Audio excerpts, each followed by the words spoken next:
All right. Welcome to the Last Elements of Utah series. We've done water, earth, fire, and now air. And so we have a wonderful, incredible group of panelists and experts that are local to our area that know our climate perfectly well, or very, very well. And so we are going to discuss everything. We're going to learn about air and discuss different things we can do to help improve it. And so just before we introduce all of our panelists, I'm going to give you a little bit of housekeeping.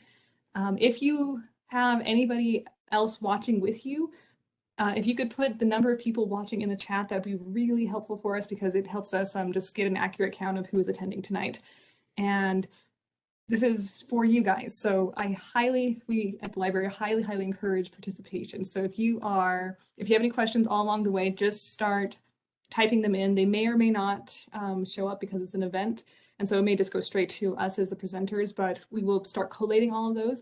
And after our 3 presentations, we will just jump straight into questions because this is about what you guys want to know about. And we will go as long as we can or up until 8:30. And if it ends early, great. If not, we will get to as many questions as possible. And now to introduce our panelists. We have first Logan Mitchell, Dr. Logan Mitchell, who is an atmospheric scientist up at the University of Utah. And he's studied a great number of, he's done studies, he knows this stuff. So if you are interested in the science of our air and what happens in it and why we have this perfect bowl-shaped smog effect, he knows all, or nearly all. And so then we have Becky Close, who is she can correct me if I'm wrong because she has a wonderfully long title. She's the policy manager for the Department of Air Quality for the Department of Environmental Quality, or something along. Oh, good, close enough, good.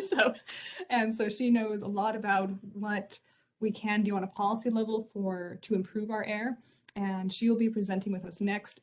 Fantastic stuff to ask her. And then we have Michael Shea, who is the Director of Sustainability for all of Salt Lake County. And he'll be concluding we've got some very big heavy lifters tonight. So if you have any questions for any of these panelists, just it'll be at the end. We will start answering questions, but feel free to put them into the chat as they come along and we will get started. So without further ado, I will pass it straight on to Dr. Mitchell and you can take it away from there. All right, thank you.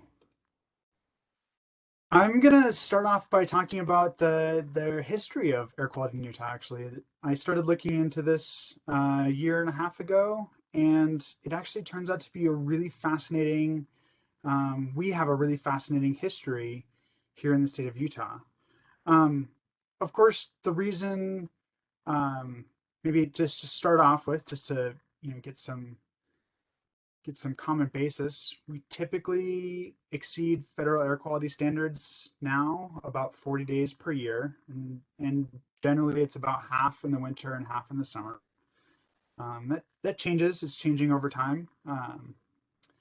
Our wintertime inversions are actually getting a little bit better, but our summertime air quality challenges are actually getting worse as we're getting more wildfires. And of course, we know that the poor air quality is caused by a mix of our emissions, our topography, the meteorology we have, which are the inversions, and the chemistry. And we're all very familiar with the view of the Salt Lake Valley or the whole Wasatch Front during the wintertime. But really why we care about air quality is because of the health impacts. And this is a graphic from a study that was done this past year, looking at all of the different known health impacts from air quality. And this is just kind of a list of all of the different health systems that are affected by air quality. And the red bolded studies, or the red bolded health systems, are actually based on studies that were done in Utah. So it just kind of gives you a sense of the huge contribution that Utah scientists have made to try to understand the impacts of air quality on our health. Air quality is one of the top public concerns, in Utah. In the surveys of priorities of Utah, air quality consistently ranks in the top three issues. This is from 2014, but there have been several surveys almost every year since then, and consistently air quality ranks among the top issues. But this 2014 study, I like it because it actually asked about performance on priorities, and air quality was dead last in terms of the state's ability to actually address this thing that is in the top three priorities for Utahns. So it's clearly an issue, clearly something that today we recognize we need to do a lot more about. But if you go back in time, there's actually a long history of our air quality challenges. It's not just a problem for today. And to really understand the scope of that challenge, you need to think about energy, how energy consumption has changed. And so this is a figure that's for all the United States, but it's Utah is analogous to it. If you go back to the 1800s, when the pioneers first arrived in Utah, the energy that was being used at that time was mainly wood burning and some coal. And we can really trace the interest in air quality, at least in printed works, all the way back to Brigham Young. So this is the Deseret News from September 26, 1860. And what he says in the middle of his remarks is, what constitutes health, wealth, joy, and peace? In the first place, good, pure air is the greatest sustainer of animal life. And it just really emphasizes the importance that air and having good quality air has for Utahns, and especially, kind of our heritage in Utah.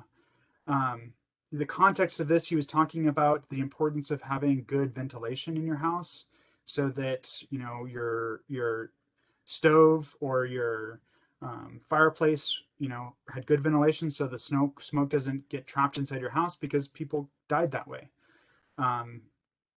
And so there's this really, powerful component of ensuring that we have good access to air quality.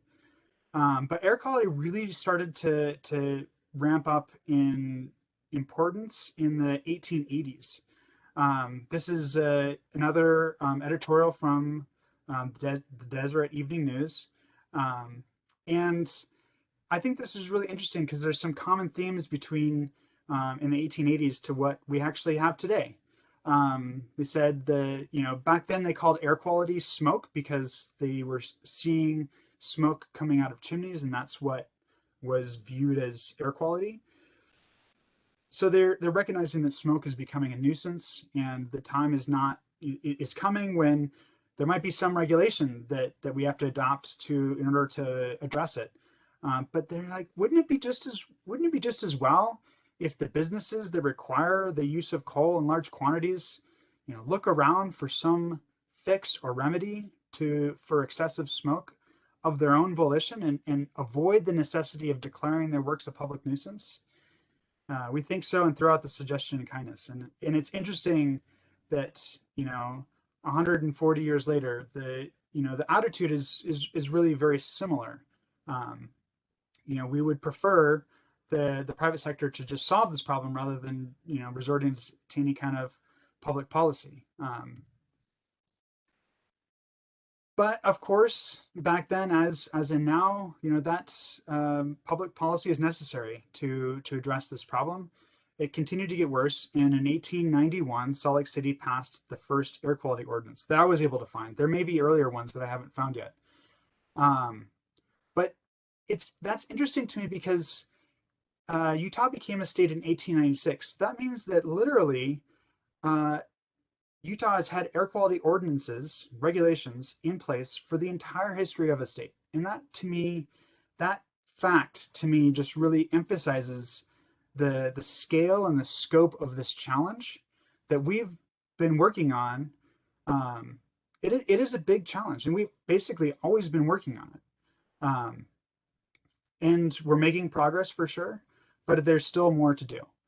So in those days, the focus was on smoke consumers, which that's just something that can reduce the air quality emissions, the smoke emissions. And so the regulation that was passed was it was a misdemeanor to emit smoke in large quantities. It was really focused at like apartment buildings and bigger buildings, industrial sources, and if they were in violation of the ordinance, they were fined $5 to $50 per day, which is in today's dollars is about $150 to $1,500. In 1893 is the first kind of I'm in the atmospheric science department at the University of Utah, so I'm coming at this a little bit from a science history perspective. In 1893 was one of the first discussions of how meteorology and air movement can affect air pollution. And really the context of it was trying to look at where to build factories. As the city was growing, where do you want to put factories so that it doesn't exacerbate our air quality challenges? And so some of these quotes here are really funny to me. So it's those who are conversant with air currents. So that's what you call a meteorologist back in 1893. And they thought back then that smoke never crosses a river. And the place to locate all the factories is west of the Jordan. So they were thinking, as Salt Lake was starting to develop, east of the Jordan River, they wanted to put all the factories west of the Jordan River so that the smoke wouldn't affect the city. And then, the rationale for this is really interesting though, because, and I'll just read this: factories that blacken the city with smoke can be as much of a detriment as they are an advantage, for Salt Lake has as much to expect from the increase she'll receive from persons who select it as their residence on account for its pure air and cleanliness as it has to gain from factories.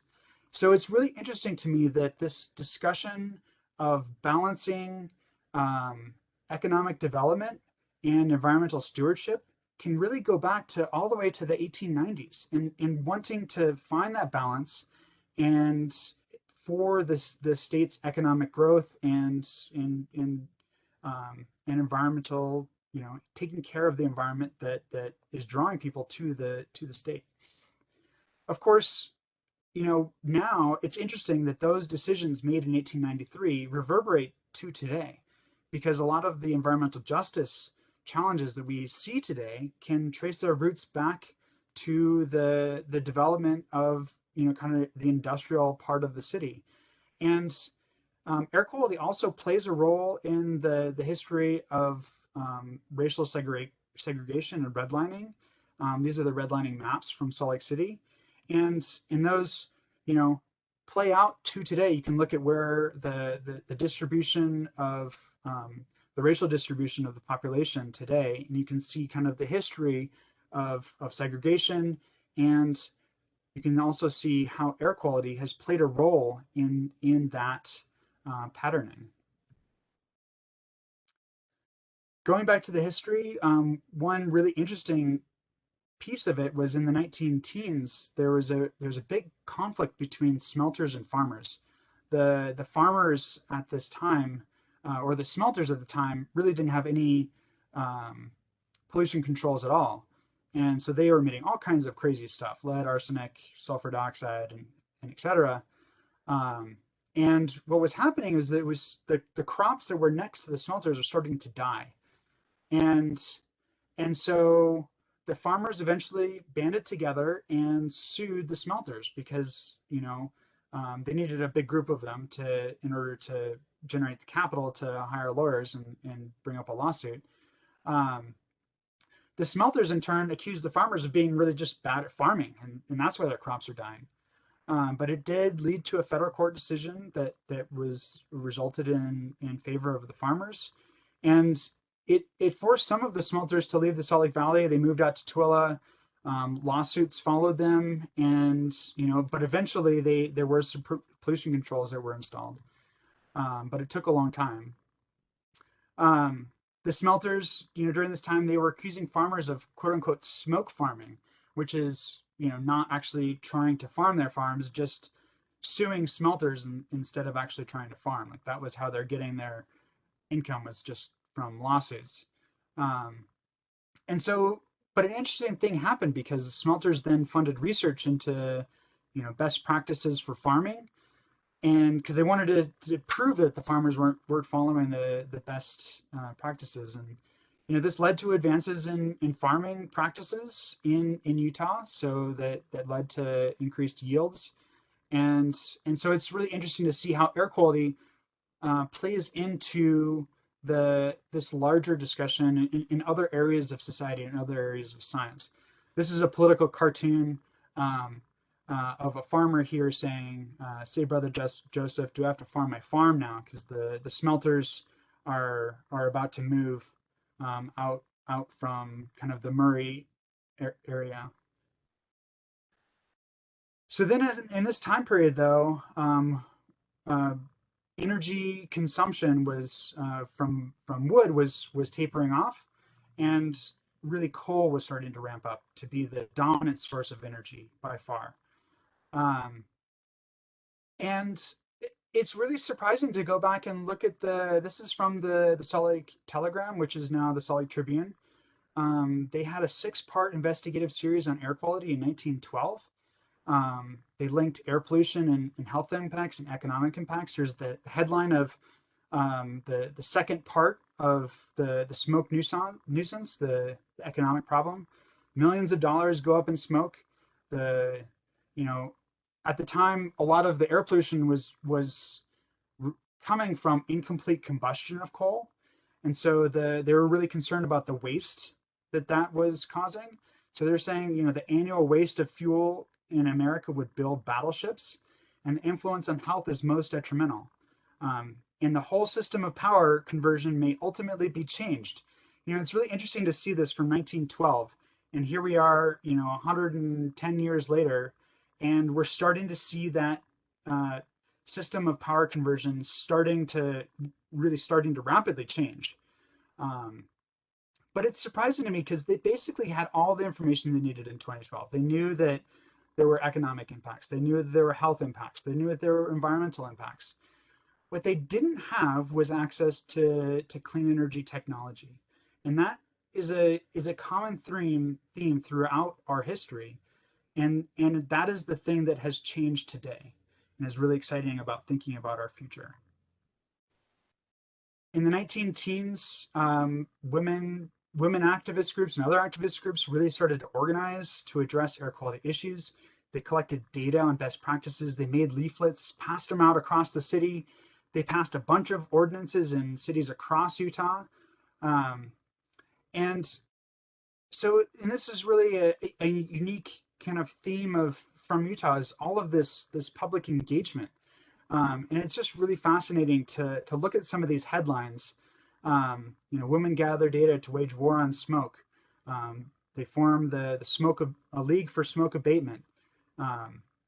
And so there was a lot of public activism, which, I see this lecture series today as part of the Salt Lake County Library as kind of a continuation of this really long history of public activism and self-education, understanding the issue, and trying to push for solutions. In 1914, I'm at the University of Utah, and so there's a bias there, but in 1914, the Utah legislature created the metallurgical department, and they were really going to work with federal agencies to investigate low-grade coal and figure out if there's a more, fuel efficient or foolproof fuel that burned more efficiently and didn't create air pollution. And just really interesting to me because I'm in the Department of Atmospheric Sciences is in the College of Mines and Earth Sciences. And when I first started here, I thought it was kind of a strange college to be a part of. But really, this college can trace its roots all the way back to addressing air pollution, looking at the fuel sources and looking at the impacts. And so, again, these headlines are fantastic. Metallurgists to attack Zion smoke. University takes up city smoke problem. It was a really big issue, and it continues to be a really big issue. In the 1920s, one of the first major studies of air pollution occurred in Salt Lake City. And Salt Lake City was chosen because of the kind of the persistent problem, and it's kind of like a mid-sized city. And it's really interesting looking at this, some of the reports from the study. Um, you know, keeping the air clean is a project of similar magnitude to keeping streets clean and providing clean water, removing city waste, and guarding the moral atmosphere. And like the language is really interesting, how they're framing this. Um, you know, continued never ceasing effort is required to clean up a smoky city. A few months of relaxation and some years of effort are canceled. You know, and this is really pointing to this is true today. If we take our eye off the ball in terms of making progress to address air quality, you know, things will actually revert and get worse again. And so that's why success only comes after long continued highly skillful effort. And so you're seeing, again, you're seeing the balance, the value of scientific ingenuity, engineering, um, you know, skillful effort, and you know, cleaner energy solutions being viewed as the solution, even back in the 1920s. This is some of the air quality monitoring techniques they were using back then. They had these things called Ringelmann charts. There were so people would walk around and you'd see on the right, you see a smokestack, and you would hold up a chart and you would try to guess the visual opacity of the plume of smoke, and that gave you a sense of the emissions that were there. And actually today's, you know, if there's regulations today about rolling coal. If you have a vehicle that's emitting a lot of smoke, you can actually report them to the DMV, and they'll, you know, sign them up to get an emissions checked. But that regulation can trace its roots back to these you know, methods that were developed back in the 19-teens, 1920s. The air quality back then was really gross. The sulfur dioxide average in the wintertime averaged about 150 parts per billion, which is twice as high as today's federal air quality standards. And today, our sulfur dioxide that we're measuring in the city today is about 1 part per billion, so it's 150 times higher than it is today. Particulates, they measured total particulates, so not the fine particulates that we're used to thinking about today. But even so, they were measuring it in milligrams, whereas usually we see data reported in micrograms. And so 2.5 milligrams per meter cubed is that's crunchy air. And one of the other techniques they use to measure air quality is they've measured soot fall. And this is, the units of this measurement are tons per square mile per year. We're measuring it through the winter months. And in the railroad part of the city, where the railroad and industrial parts of the city, they were measuring 1,000 tons of soot fall per year. This is crunchy air. In the 1930s, from the Great Depression, you know, efforts to control or address air pollution kind of lagged because there was another focus, which makes sense. There were some monitoring jobs as part of the New Deal in the 1930s, late 1930s. But things continued to get worse. And in 1941, there was a real concerted effort to pass more regulations. And I think, you know, just looking at this is from March 1st. This paper is from March 1st, 1941. And, you know, this is the run up to World War II. You know, the headline is Nazis take over Bulgaria. But then on the front page, smoke density charts indicate the Salt Lake problem is never solved. And, you know, they're looking at the smoke density over, you know, more than a decade. They've been collecting these measurements and trying to understand air quality. There was a lot of focus and sustained work on this. And for a while they were running daily today's smoke panels in the newspaper, giving the air quality, essentially it's the air quality index for the day. They were running those in the 1940s in the Salt Lake Telegram. But as World War II ramped up, the main focus, rightly so, was on a massive industrial mobilization. But that led to worse air quality. We can actually see that in data that was recorded at the Salt Lake City airport. This is the number of hours with with visibility 3 miles or less due to smoke. And so you're seeing during the World War II effort, a lot more days with a lot denser air quality, so you couldn't really see that far from the airport. Um, and so it just, again, that just shows the impact of air quality. This is kind of one of those really unique historical data sets we can use. After the war effort ended, we started to prioritize air quality again, and things improved. In the 1950s, that's when weather balloon launches really started from the Salt Lake City airport, and that's when we really started to understand the meteorological component of why our air pollution is so bad, that cold air is trapped near the surface, and that's why the emissions are trapped by that temperature inversion, and that's why air quality can get so bad here. And so these are just some of the pictures of some of those initial folks working on those studies, and so yeah, this really established the scientific understanding of how inversions contribute to air quality. In 1962, there was the first major state report looking at air quality. It's actually a fantastic report. Again, they had basically all they needed, but when they got to the end of the report, they said, really, we'd like at that time there was a lot of new science and new instruments capable of measuring air quality, and so they said, let's collect more data, and we'll take action, sometime down the road. And this again continues to be a pretty common theme. But at the same time, there started to be a lot more national focus on air quality. And so the first Clean Air Act was passed in 1963, and the Motor Vehicle Air Pollution Control Act in 1965 was passed. That led to the catalytic converter, and what has been huge improvements of air quality. And really, this time period is really what we see is that our energy usage, really petroleum becomes the dominant source of energy.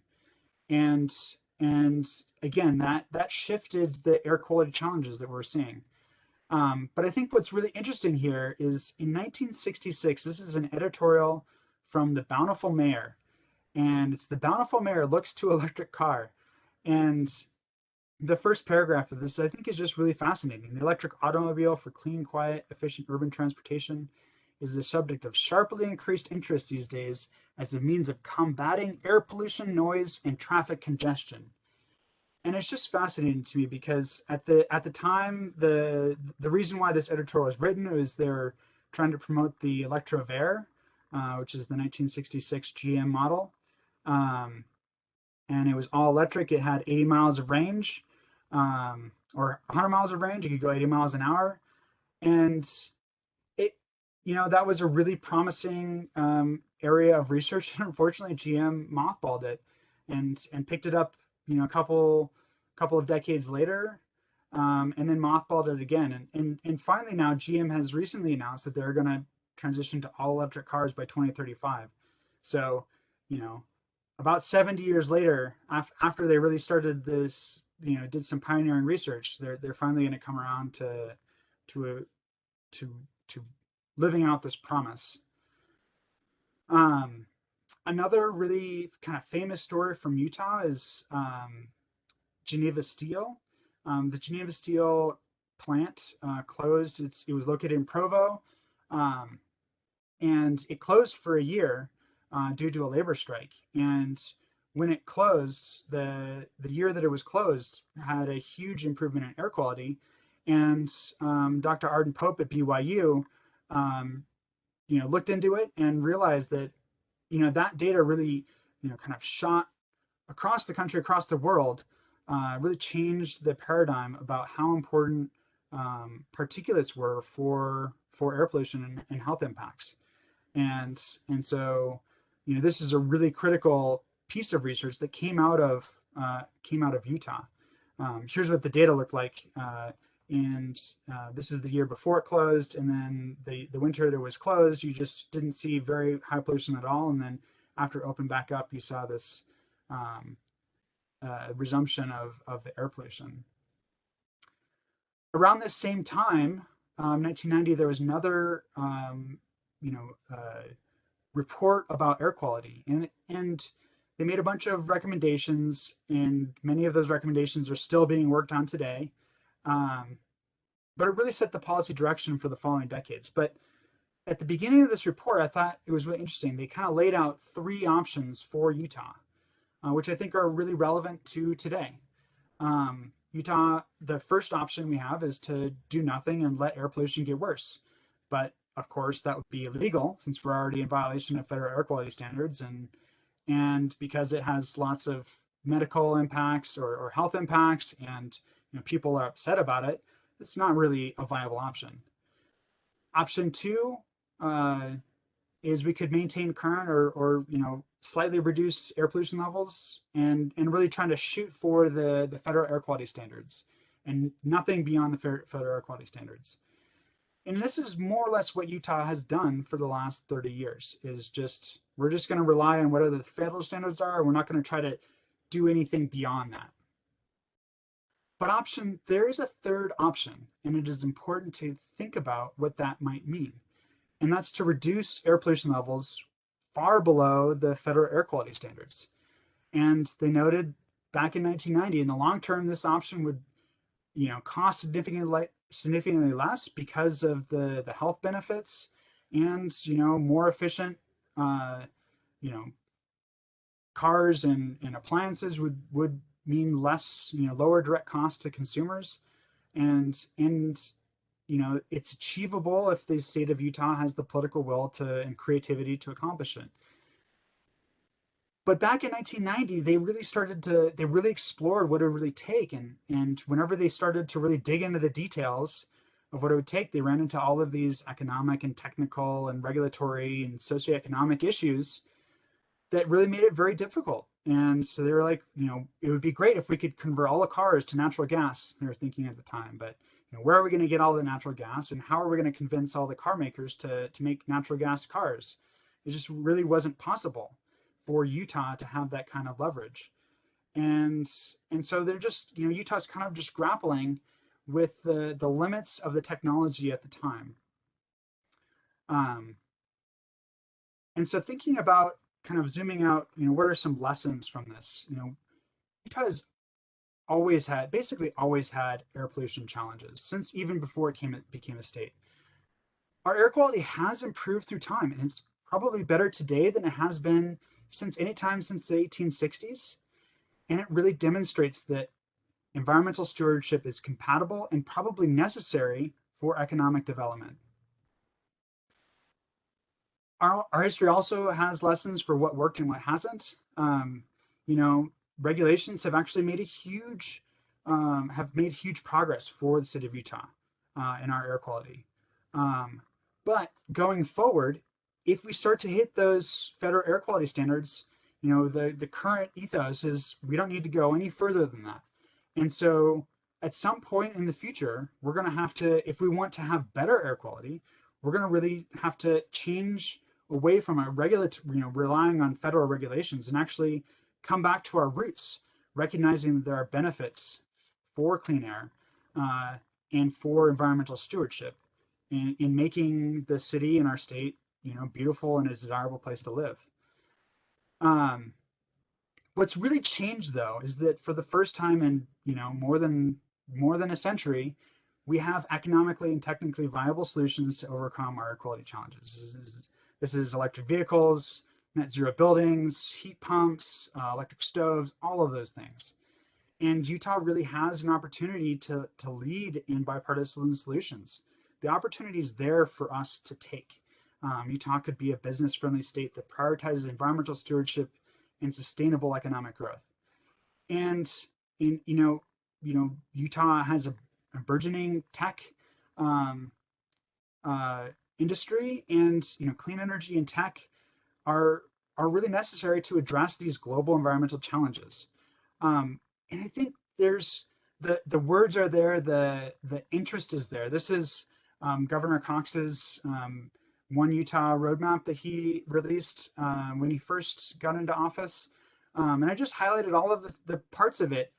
This is on economic advancement. All of the parts of it are highlighted that relate to the environment and sustainable growth and renewable energy. And really, it just illustrates to me how important energy is to Utah's economic advancement. And and I can see that there's an awareness of it, but I still feel like we haven't really leaned into it and put the resources behind that impetus that is really necessary to take us there. Um, but the interest from the public is there. This is Speaker Brad Wilson. He says, it cuts across political lines. Clean air is not a partisan issue in the state. And I'll just lastly plug, there's a new initiative in the state legislature based on this thing called, they're calling Prosperity 2030, to really take a big bite out of air pollution.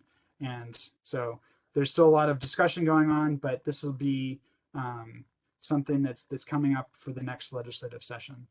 So with that, I'm gonna turn it over to the next panelist, to Becky. Yeah, very little introductions needed, but that was fantastic, Logan. Thank you so much for that history. I had no idea how rich our history was about air quality and how promising it is. And so, as a perfect segue, we're going to go straight over to Becky, who can talk about our current situation. All right, great. Thank you. Thanks, Logan. That was a super fascinating history of Salt Lake and Utah air quality. So I wanted to just start really quick and sort of explain how I got into this this world and this position that I have. So my husband and I moved here in 2002 from Colorado. We moved here for graduate school, and I don't know how many of you grew up here, or how many of you are transplants like me, but those first couple winters during an inversion can be pretty jarring when you're not used to it. So we lived here for about 7 years and had kids during that time, and we were ready to move on to a postdoc for my husband. And I remember as we were in that whole process, remember saying to my husband, "Oh my gosh, I'm so glad we don't have to raise kids in that air quality. Like, I'm kind of happy to get out of there." So fast forward 6 years, and we're ready to settle down and raise our kids somewhere, and we end up back in Utah. And at that time, I just thought, gosh, if I have this degree in environmental science with an emphasis in policy, I should probably use it for something that can really affect public health and improve public health. So that's how I landed at the Division of Air Quality. I've been there for almost 6 years now, and I love it. It's fascinating work. As Logan mentioned, I think that we have a lot of momentum now with the public being very engaged and aware of air quality in Utah. And I feel like it's a pretty fun place to be, honestly, for me right now. So let's see here. I'm going to try to get to my next slide, and it is not cooperating. Let's see here. Oh, there we go. Okay, so yeah, air quality from the outside, I think, can mean a lot of different things to depending on the context. So, of course, we have indoor air quality, outdoor air quality. We have, we talk a lot about PM 2.5 and inversions. We have ozone. We actually have an entire program within the Clean Air Act and within DAQ that deals with haze at our national parks. And so really air quality can mean a lot of different things. But really, I think for most of us, the bottom line is essentially public health. So, if we're not keeping our air clean, we're having health impacts from that. And so I wanted to talk to you today about really DAQ, the Division of Air Quality's role in air quality. And, oh, I saw that. So I need to switch it up here, it sounds like. I actually can't see the chat, Nissa. Hey, Becky, you just have your presenter view showing. So where you went in earlier and just changed it to, you may have to stop your slideshow for a minute and just change your presenter. Okay. Monitor. There we go. Okay. So While Becky is doing that, I know that we've had a few attendees hop in since our introduction. If you have multiple viewers at home and you want to put in the chat how many people are viewing from home, that really helps our attendance. And then we'll get right back into, oh, it's still showing us presenter view, Becky. okay, that is really weird because it's just, let me try. I don't know if it's going to work then because I'm seeing, let's try this one. And if it doesn't work, it's still, we still see the slides and then still, oh, there, it worked. You were on, awesome. Okay, good. Thank you so much for telling me. Okay, so let's see where I was. Yeah, so I just wanted to talk really today about DAQ, the Division of Air Quality, and our role, obviously, in air quality, and then loop it back around to sort of the general public and what the general public can do to help DAQ out. And I'll get into, there we go, okay. Okay, so I'll start with the Department of Environmental Quality. We are a regulatory agency.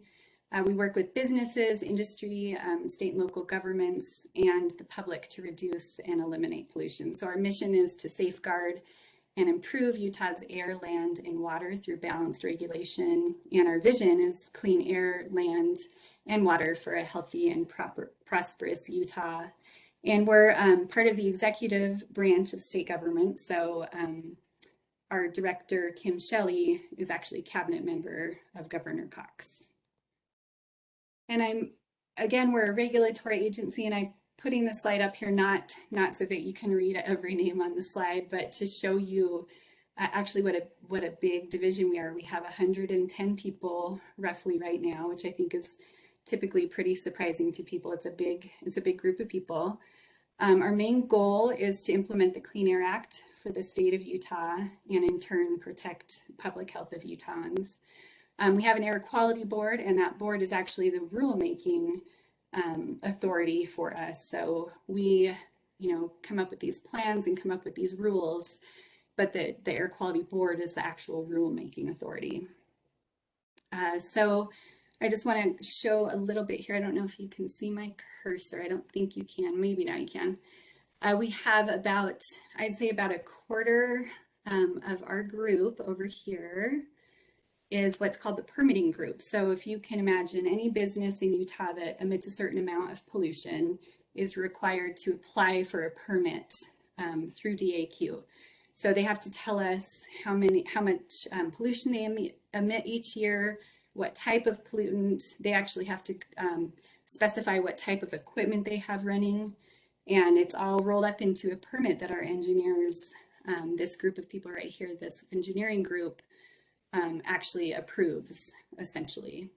And then we have this whole compliance group, again, about maybe a third of the entire DAQ, that goes out and inspects all of those businesses and makes sure that they're following those permits that we've given them. They make sure that they're following all the rules that we've written within the DAQ, and they do write reports afterwards, after they go on inspection, and decide whether or not those businesses are following the rules, and whether if they're not following the rules, they'll fine them.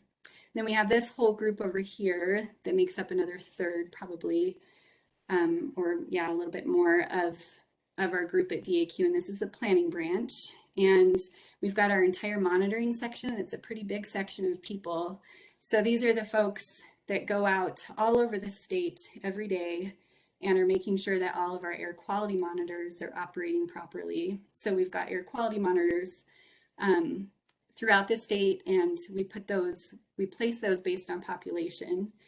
And we've got a whole group of people, like I said, that goes out and make sure our monitors are all working properly. And these are pretty complicated, incredibly expensive instruments. And these folks are on the road every day, making sure that we're monitoring all the air properly.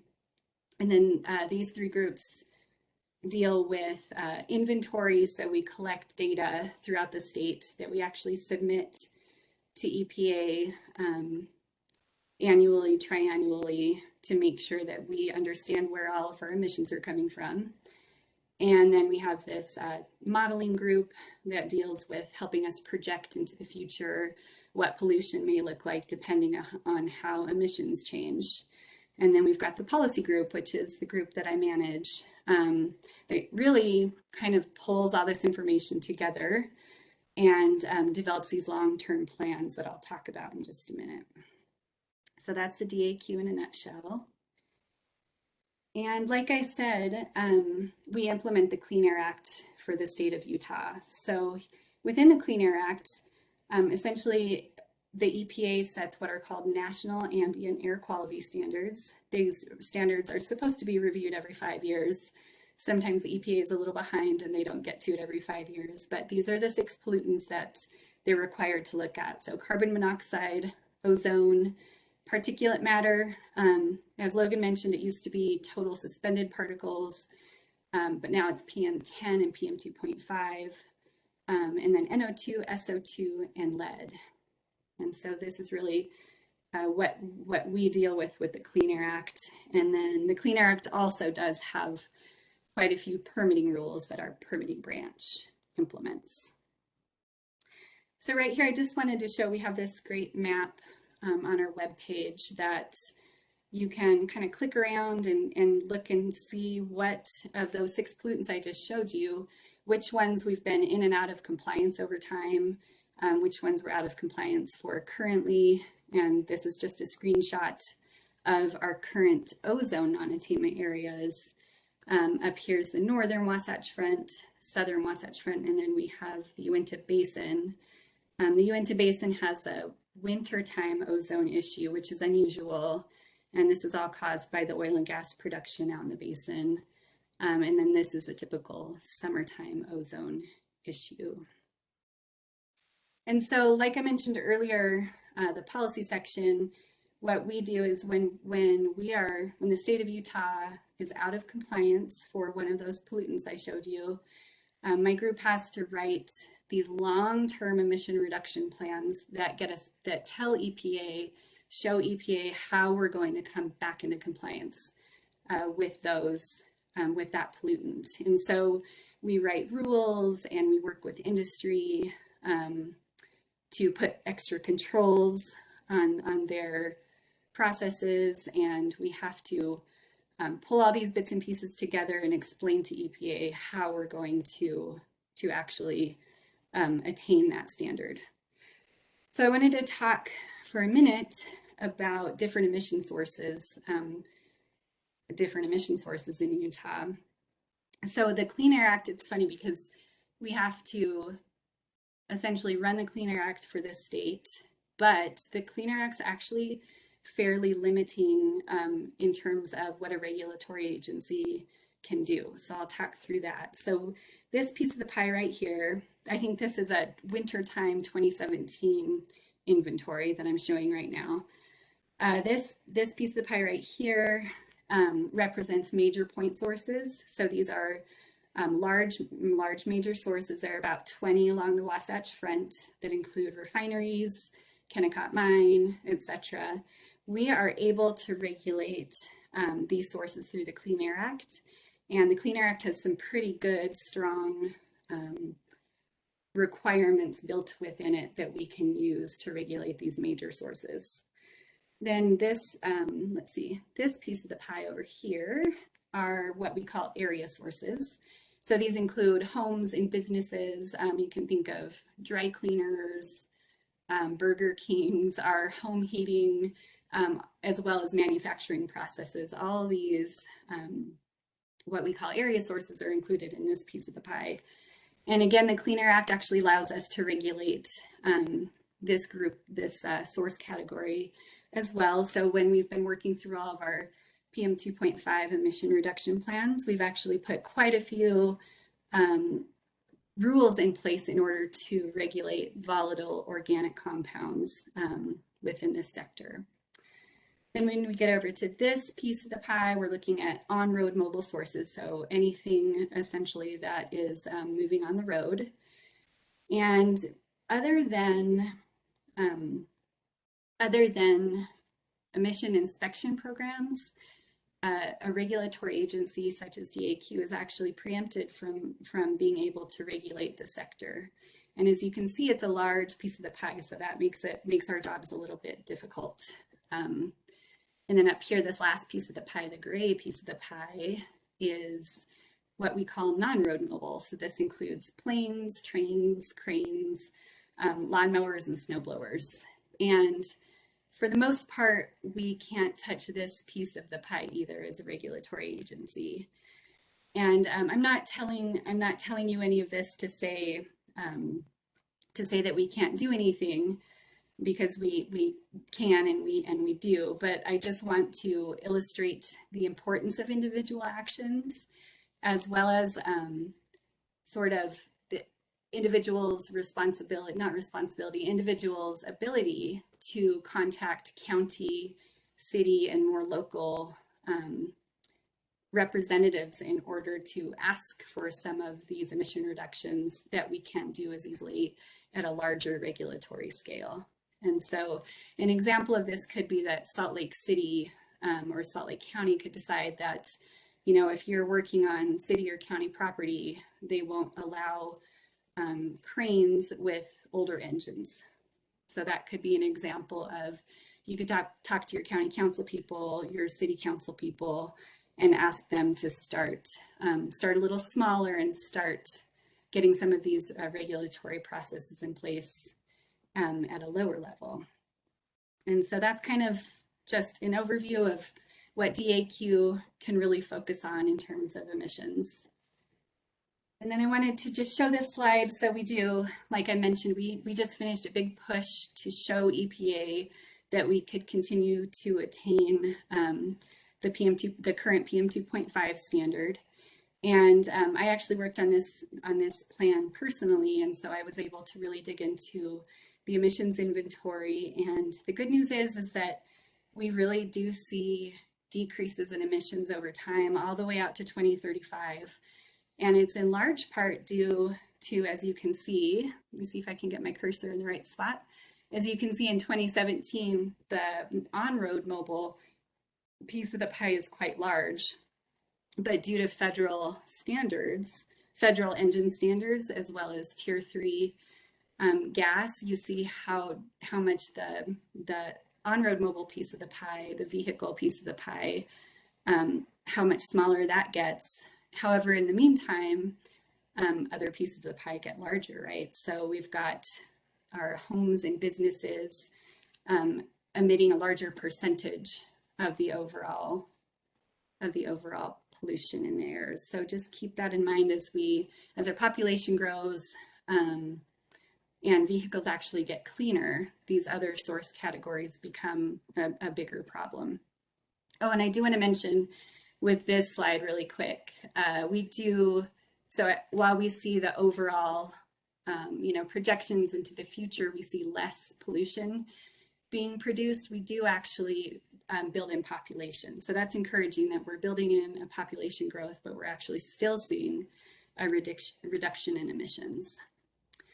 And so here I just wanted to talk a little bit about what are some of the individual actions we can all do. As I kind of went through all those slides and told you really a little bit of the limitations of what we can do as a regulatory agency, I wanted to give you all some ideas on what you can do to help improve our air quality in both the summertime for ozone as well as the wintertime for PM 2.5. So this top row deals with that on-road mobile sector. So obviously reducing trips as much as you can, whether you can, fit all your errands in when your engine's warm. That helps a lot. Those cold starts can be pretty tough in the winter for air quality, or try to take public transportation as much as you can. If you have the means, buying a cleaner vehicle or even an electric vehicle can go a long ways. We're working, I'll get into it on the next slide, but we're working really hard on getting a lot of electric vehicle charging infrastructure out there in Utah. And also use Tier 3 gasoline as much as you can. I think all but one refinery in the state are currently refining Tier 3 gas, so it's really easy to find. Most gas stations have Tier 3 gasoline. Just if you want to double check and make sure you're filling up with Tier 3 gasoline, it has a lower sulfur content and really is great for air quality.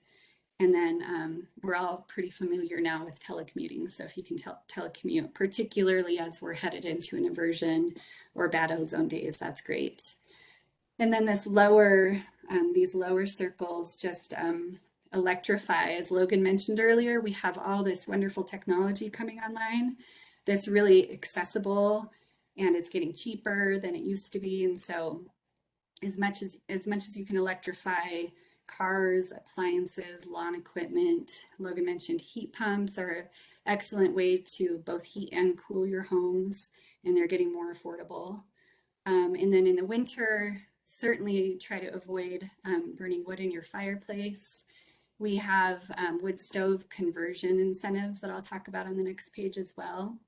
And then also download the Utah Air app and just make sure that you understand when voluntary and mandatory actions are occurring. So what our forecasters do is they keep an eye on essentially the weather patterns and decide, oh, if we have an inversion building, we're going to tell everybody that they need to voluntary or mandatorily not burn solid fuels and try to reduce trips because they know we might be headed into an inversion. So these are just some actions that all of us can take to help improve air quality.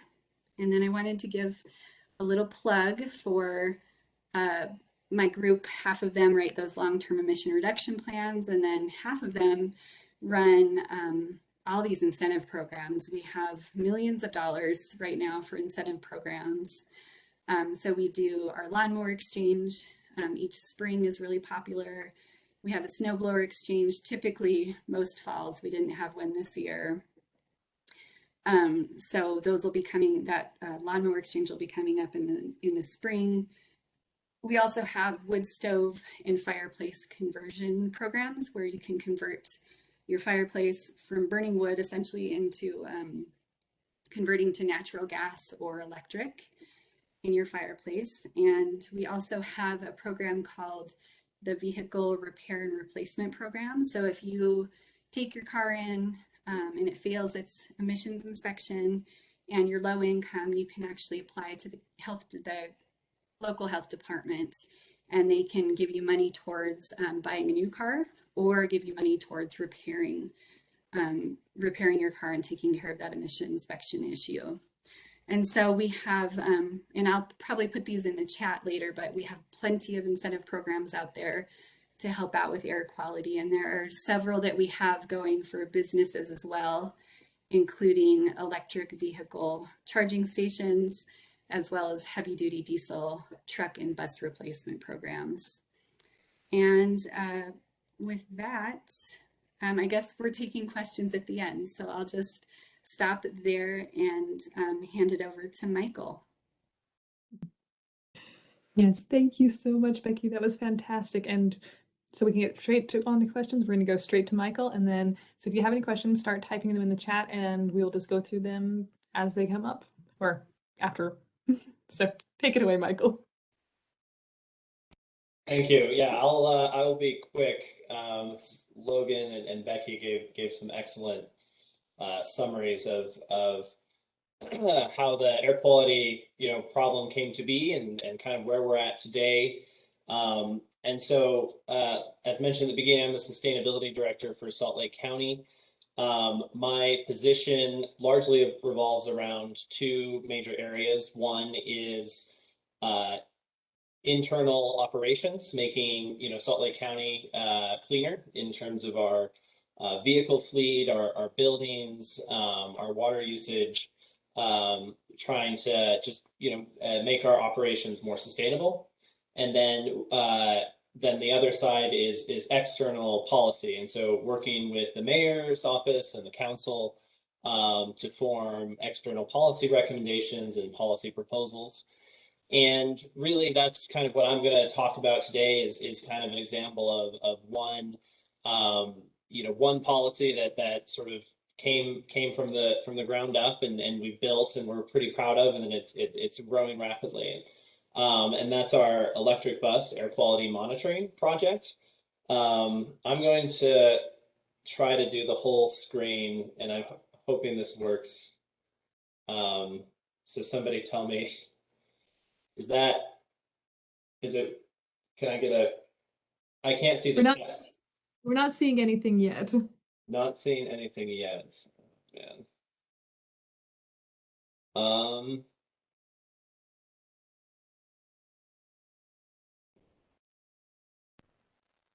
There should be a share button in the middle of the bottom. There we go.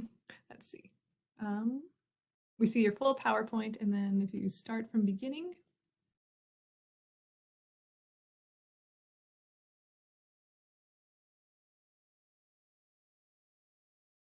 Good. Here's the presenter mode. We can see both sides. It's the presenter mode, but it can work. Yeah, we'll just well, now I can't get my, oh, there it is. We'll just do it in the presenter view. And so our eBus air quality monitoring project really began kind of in the depths of the pandemic. We had dreams of working with UTA to actually electrify the entire UTA bus fleet using a whole bunch of different funding sources. And of course, then the pandemic hit and everything kind of got pushed aside to deal with the pandemic. But out of the ashes, we began working with the University of Utah and on this concept of putting air monitors on electric buses. The benefit being is that they're mobile. So most of the air quality monitors along the Wasatch Front are stationary. The DAQ has I want to say 12, but I could be wrong on that. They're very high quality, but they don't move. Recently, the University of Utah, well, I should say actually, air quality monitors are kind of how we gather data on our air quality. The first air quality monitor came out in 1963, and since then they've a way for academics and scientists and the public and policymakers to understand what is the stuff we're breathing. And so one of the biggest one around is probably the DAQ's air quality website. It's a really good one, and certainly something that you should always check if you're concerned about what the contents of the air is. And so as I mentioned, most of the monitors were stationary until Logan and his team up at the U put air monitors on TRAX trains. And they were the first mobile non-emission platforms in the United States. And they've been running great for the last 8 years. Wow. And they really provided kind of a proof of concept that the platform could be moving and collect data, useful data. And so we kind of took that and built it, took it to the next step, and created the idea of putting the monitors on buses. Buses having the benefit of being able to really go anywhere that there are roads. Where the TRAX trains are obviously limited where there's train tracks.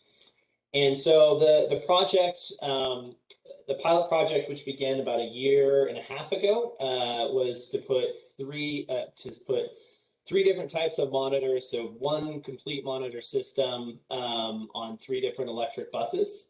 And it took a lot longer than we anticipated, but this summer, we finally got the program up and running. We now have one bus that has the system installed, and then we have 2 more that the other 2 will be coming online very shortly.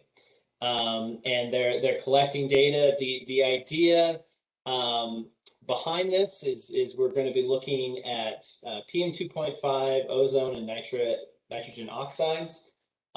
This was a proof of concept. It's really never been done before in the world. And as UTA gets more electric buses, we plan to put more and more air monitors on each of those. And so this is a project in partnership with UTA. We're working with DAQ, and then one of Logan's colleagues, Daniel Mendoza, who's a professor up at the university. And so this is the actual route. The bus is literally driving up and down. This is Route 2. If you can, the buses actually only go up to the university in Utah and back. We're planning on expanding them down this line as the program gets bigger. But for the moment, we have Route 2, which is collecting data, and we're already, and the biggest benefit to this is that we want to be able to better understand the geographic differences in air pollution. Basically, right now, if you look at the DAQ site, you'll basically say, see like Salt Lake is either green, yellow, or red, or Salt Lake County. And Salt Lake County is a very large area, and what we understand is that pollution differs based on geographic location, even within the valley. And so we want to be able to identify specific communities and specific neighborhoods that are exposed to higher levels of pollution and are at higher risk for respiratory illnesses. And this way, we'll be able to provide that much more detailed level of data to policymakers and hopefully lead to better policies. Because as Logan mentioned, the vast majority of the gains that we've made in the state from air quality have been through federal regulations. And so, if we can help provide state policymakers and local policymakers, showing that, hey, this neighborhood that's in your district, they consistently showing higher levels of pollution. We're hoping that will spur them to act. And so the project is purely data gathering, but we're hoping that will spur more focused policy initiatives that you can actually get for a smaller amount of money. You can get better reductions in air pollution because they'll be much more targeted. So you can think, instead of having a blanket incentive program for the entire Wasatch Front, you can target those incentive programs to specific neighborhoods or specific communities, and so on. And so, as I mentioned, we've kind of moved out of the pilot phase. This was the initial project budget, just not too expensive for government. 152,000. The biggest cost being the monitors themselves. These are, we're using very high-end monitors that are quite expensive. But then, this is just kind of a standard project budget. That is it. So our status right now, as I mentioned, is we're kind of moving from the pilot phase to the full build out phase. The UTA is slated to get 22 electric buses starting next year, and our goal is to place monitors on all of them as they come in, and if successful, we will have created the most detailed pollution mapping system in the world. And you'll be able to go onto a website and literally see, what the air quality in your neighborhood is like. And we're hoping, again, that will lead to some stronger policy initiatives to continue to help clean up our air. That's the quick version. Awesome. Thank you so much to all of our panelists. Those were fantastic. And so, yes, we are going to jump straight into questions for all the ones that have been given to us. And if you have any more, after hearing all the presentations, just send them along. We've got someone collecting them and sending them my way, and I'll just ask them. They'll be just to any of our panelists. Like, if you have something to say, we'll just it'll be an open forum for anyone. The first question we had was about Tier 3 gasoline. And like, what is Tier 3 gasoline and why is it important? Where do you find out where to get Tier 3 gasoline? Okay, I can take that one and then you guys can fill in as I go. So yeah, Tier 3 gasoline is essentially gasoline that's refined with a lower sulfur content. So as the gasoline's being refined, it's both at a lower content of sulfur at the refinery, which is great because they have essentially the refineries have better controls on them as they're refining the gasoline. And then when it goes out to be used by the public, it's lower sulfur, so to speak. And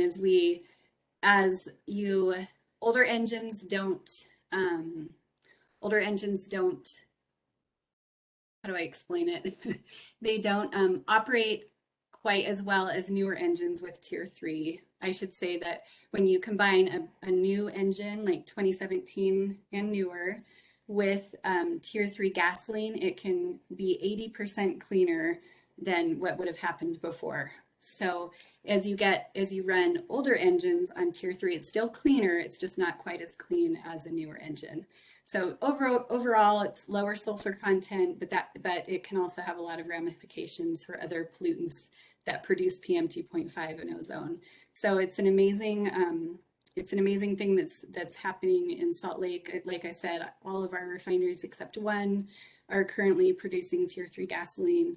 And you can find Tier 3 gasoline stations. There's a wonderful map on tier3gas.org, I think is what I put in the chat. And it'll show you all the gas stations in Utah that sell that type of gasoline. So again, newer cars work better with it, but even if you have an older car, using Tier 3 reduces emissions overall.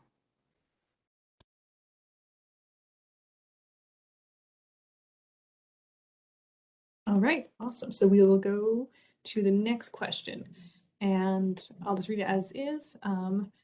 How will the inland port and satellites ever comply for air quality? It seems like an air quality and other pollutants disaster waiting to happen. It's been very hard to get any information on how they will be quote unquote green. I can take that since the county's on the inland port board.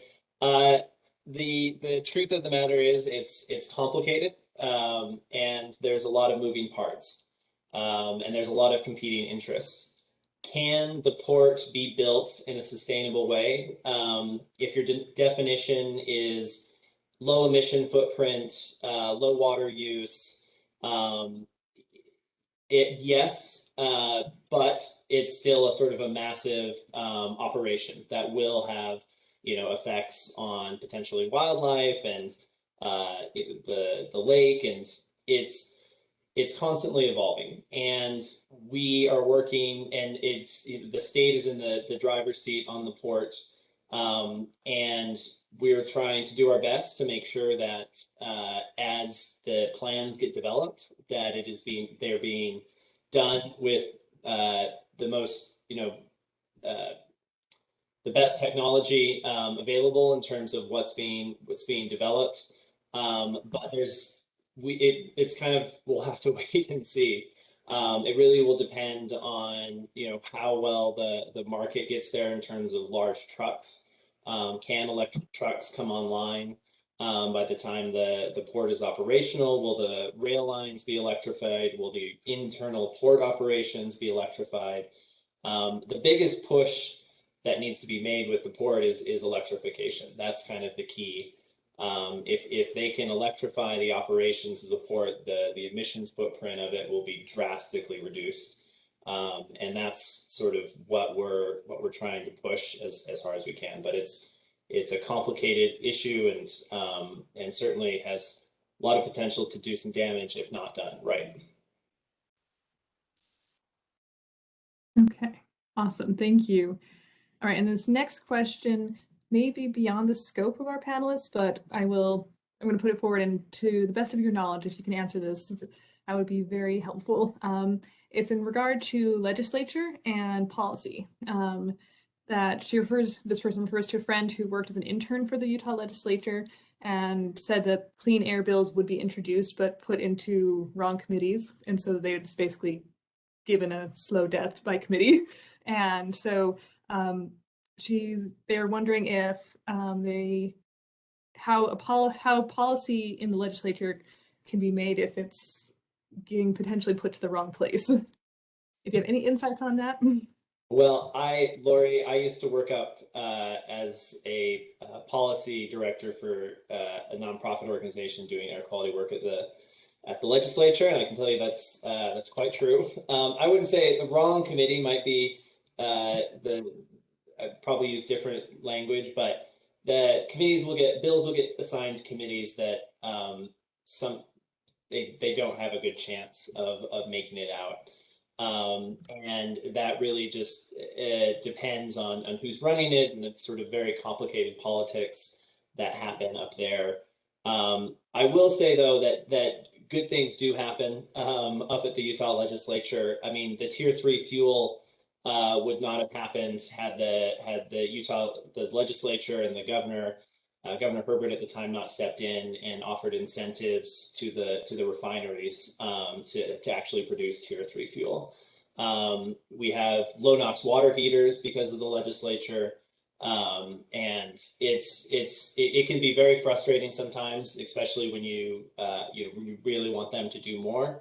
But positive things do happen, but there's a lot of bills that don't make it and don't see the light of day, and that's just kind of the sausage making. So Michael, is there a way that people can help that with the legislature? Is there anything that can be done to help it get to the right place?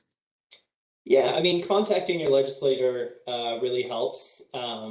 Contacting your local leaders really helps. Individual choices are incredibly important, but those always need to be coupled with community action.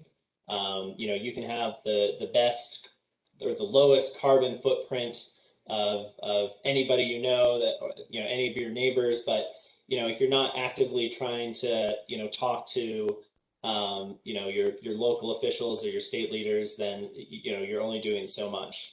Another thing that people don't often see is if you have family or friends that live up in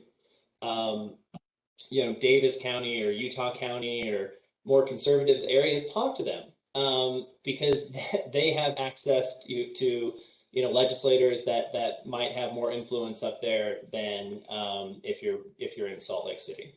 And so being able to just kind of talk about it, let people, let policymakers know that it's a concern, it's an important issue.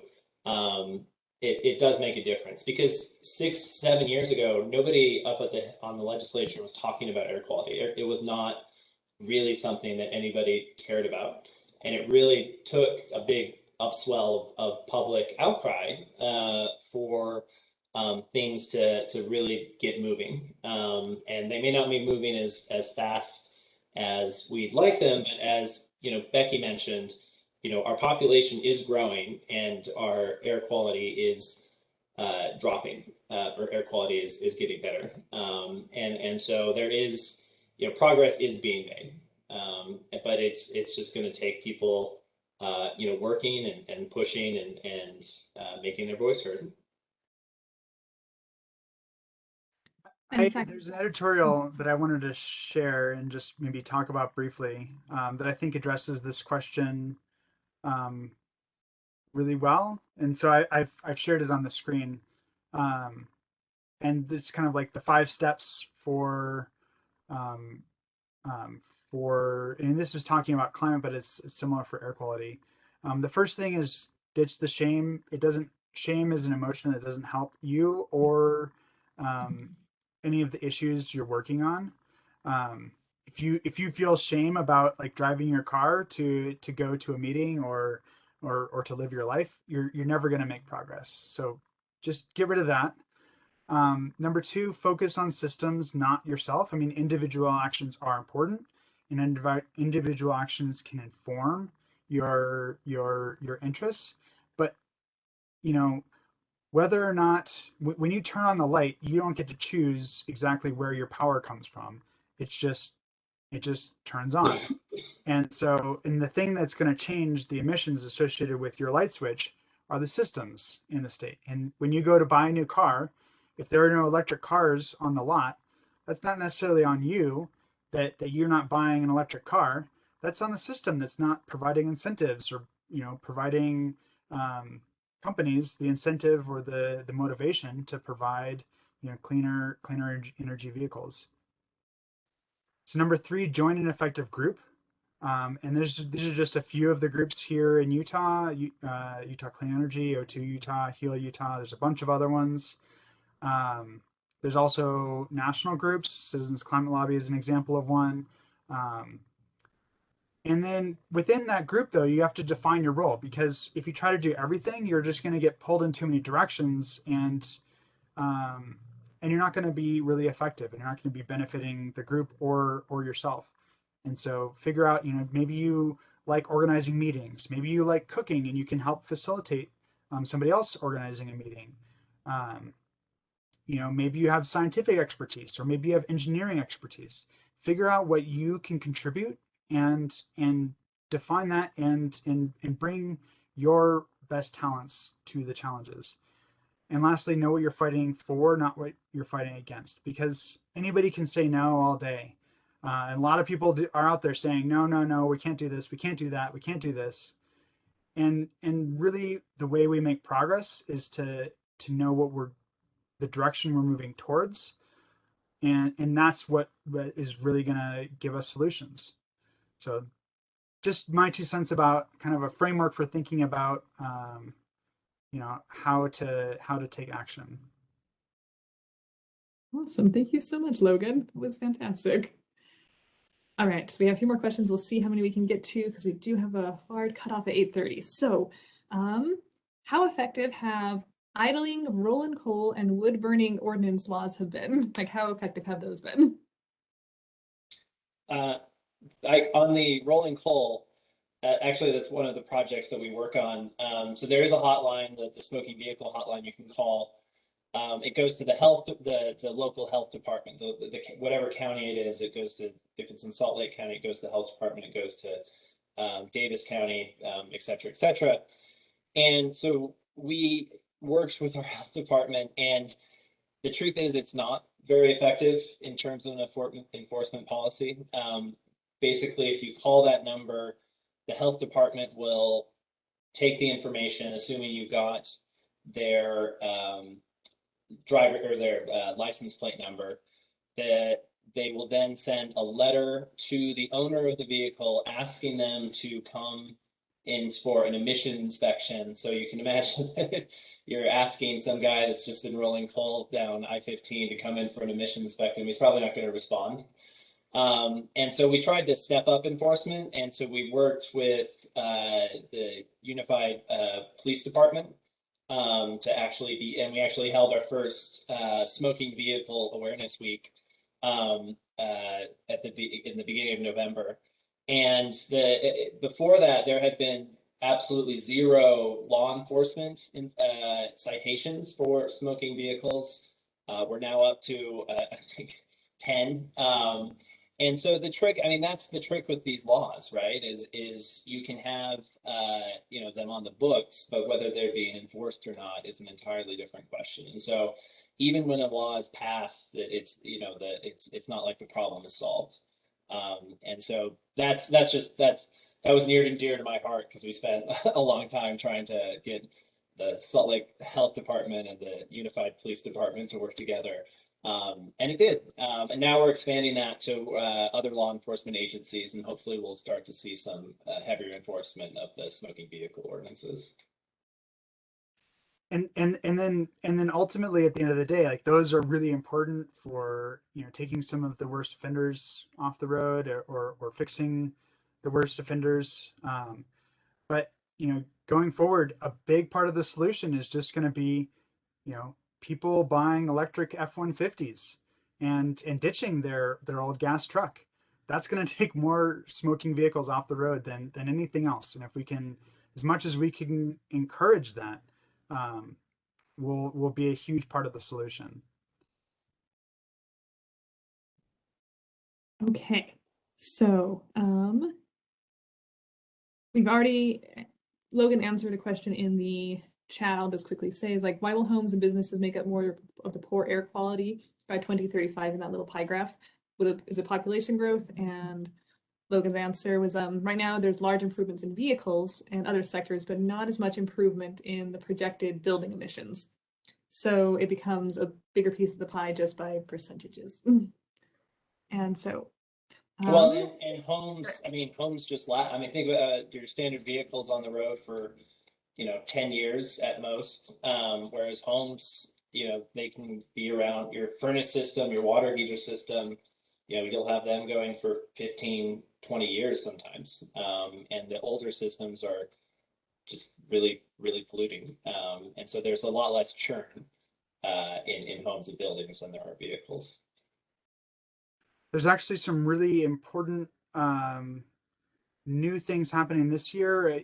Periodically, the state reevaluates building standards and energy efficiency standards, and that is part of this. We're in the cycle now to review building standards, and that is actually something that it would be great for you to reach out to your legislators about, and say that you don't need to know all of the details of the different options, but just let them know that building emissions are really important to you, and you would like to see stronger standards that can help Utah make an investment into our future.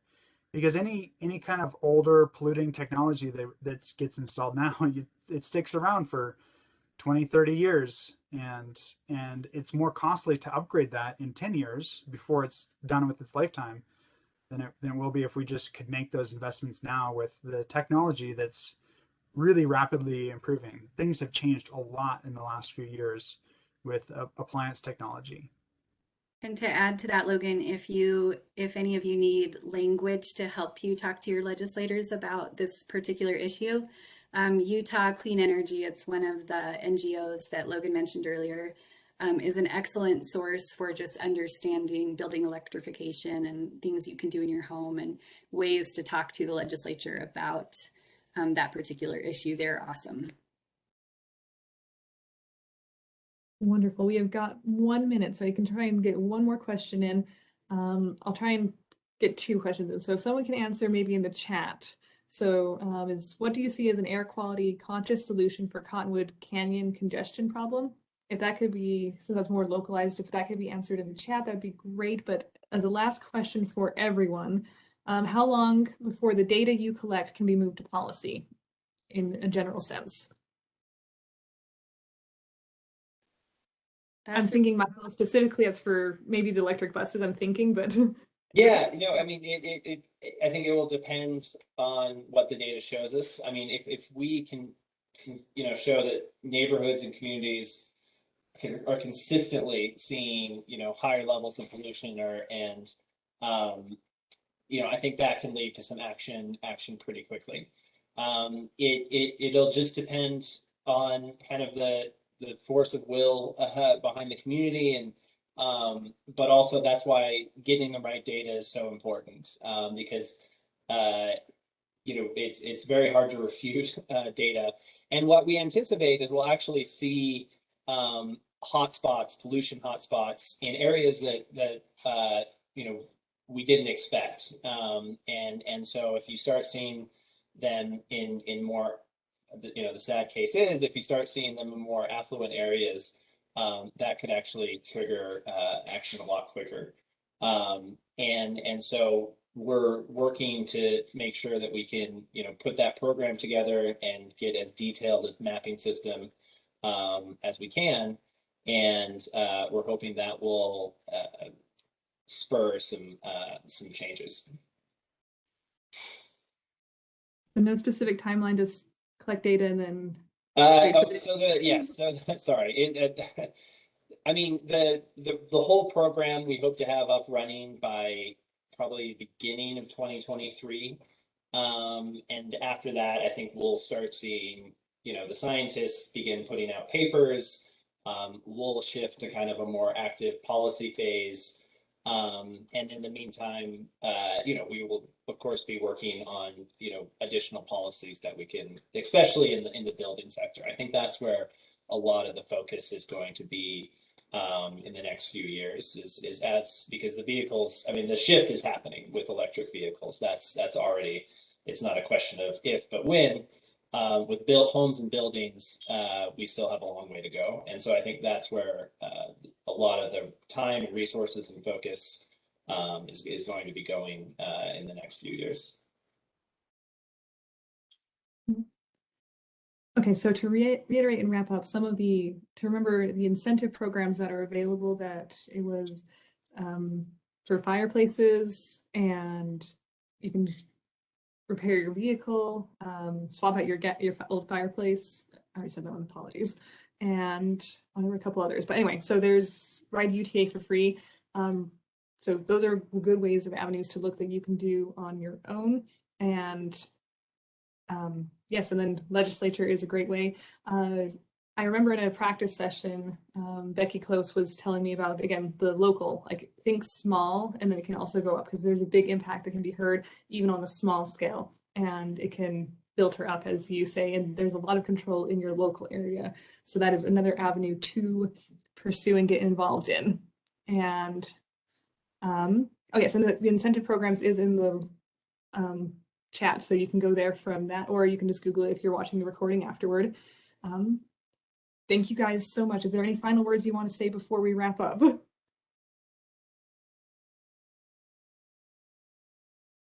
Thanks to everyone for tuning in. Yeah, thank you. It really comes, the solutions will come from all of us, and pushing and changing systems and leading to a better, more prosperous future.